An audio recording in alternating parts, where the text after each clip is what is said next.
احمد الفهد. الاصرار، شوف الكرة كانت في متناول المدافع السعودي اسامة المولد، ولكن اصرار حقيقة وليد علي.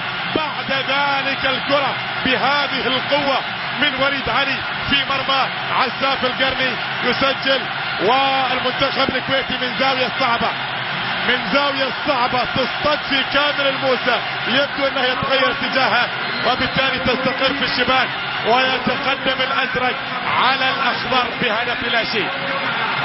هدف المنتخب الكويتي، هدف يقربه. طبعا في انذار، لكن يقول لك انذار في سبيل هدف البطولة قد يكون ذلك يعني انذار الان بالفعل مستحق، لان قانون كرة القدم واضح وصريح، وبالتالي وليد علي واحد من افضل لاعبي المباراة مع بدر المطوع في الجانب الكويتي يتلقى انذارا. يا يمن من عسل كرتويت، الامور تصل، الامور انتهت، تبدو انتهت للكويت، انتهت للكويت، والازرق يعود ايها السيدات والسادة بطلا لكاس الخليج بعد غياب طويل وبعد انتظار طويل، بعد 12 سنة من الانتظار. الكرة الكويتية تعود وتعانق المجد في مباراة اليوم في اليمن السعيد. تعود السعادة لكل بيت كويتي ايها السيدات والسادة. اليوم الكويت عن طريق هذا الذي يبكي الان وليد علي، يبكي كثيرا ولكنه يفرح اخيرا ويفرح شعبا باكمله. الكويت، كل الكويت اليوم سعيد. كاس هداف الدورة، كاس هداف الدورة بدر المطوع من الكويت، وقد فاز به بدر المطوع من الكويت. اعتقد لانه لعب مباراة اقل من ربما من اللاعب العراقي على عبد زهرة، لان الاثنين ب3 اهداف، ولكن ايضا مكسب اخر من مكاسب الكويت في هذه البطولة هو عودة المتألق الكبير بدر المطوع.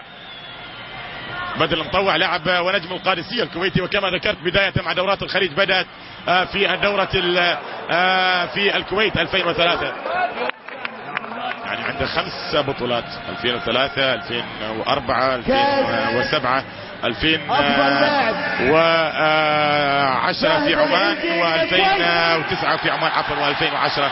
افضل لاعب في هذه البطولة الكويتي فهد لعنزي.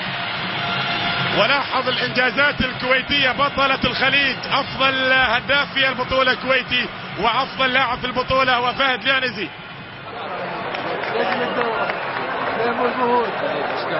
افضل لاعب في هذه البطولة فهد لعنزي،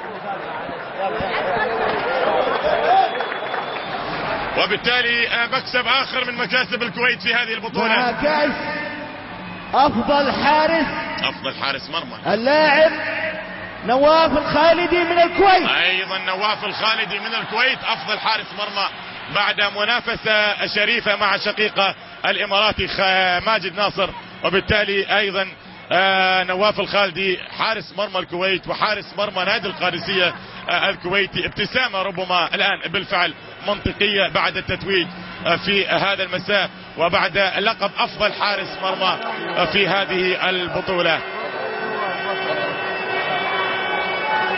يستاهل نواف، ويستاهل ايضا بدر المطوع، ويستاهل ايضا فهد لعنزي. ولاحظ ان الكويتيون سيطروا على لا يجدي الحديث. كأس البطولة الكويتية، كأس البطولة للكويت ايها السيدات والسادة. انتظر الكويتيون 12 سنة من الانتظار، من الترقب. اخيرا الكويت مجددا تعانق دورات الخليج، وبالتالي الفوز بلقب كأس الخليج. كأس الخليج في ايادي كويتية، والافراح تبدأ من اليمن السعيد وستستمر لايام وايام في دولة الكويت، في كل بيت في دولة الكويت. هذه اللقطات المعبرة ايها السيدات والسادة مشاهدي الجزيرة الرياضية. انتهت البطولة في اليمن السعيد وبحقيقة أيام سعيدة عاشها الأشقاء في كل مكان، وبالتالي انتهت البطولة وتوج المنتخب الكويتي بكل جدارة بهذه البطولة. الكويت للمرة العاشرة في البطولة رقم 20 أيها السيدات والسادة، وبالتالي الكويت وكأس الخليج تعود إلى دولة الكويت بعد 12 عاما من الانتظار والترقب. على هذه اللقطات أيها السيدات والسادة أترك الآن الكلمة إلى الزميل محمد سعدون الكواري.